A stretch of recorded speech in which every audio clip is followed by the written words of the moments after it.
In this guide, I'm going to show you guys how to create a Game Pass in Roblox directly from your mobile device. Let's get started. First, launch your preferred browser. Now navigate to the website create.roblox.com. Provide your Roblox account's credentials and log into your account. Once logged in, you will be directed to this page. Now click on three bars given at the top left. Head over to the option Creations. Make sure Experiences is selected. You'll see your existing experiences. Just pick one. If you're making a pass for something like Please Donate, it does not matter which game you select. Once you have selected your experiences, click on three bars again. Now head over to the section Monetization. Under that, you're gonna find the option Passes. You will need to click on that. Now click on the option Create a Pass. Here you can upload an image, enter a name, and add a description for your pass. After you do that, tap Create Pass. Now that your pass is created, tap on it again.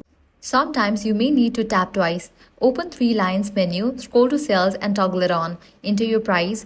Keep in mind Roblox take 30%, so you will keep 70%.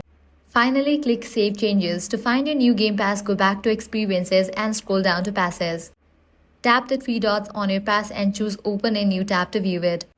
From here, you can copy the link and share it with others, and that's it. You have successfully created a Game Pass on Roblox using just your mobile device. If this guide helped you out, do not forget to like, share, and subscribe. Thanks for watching.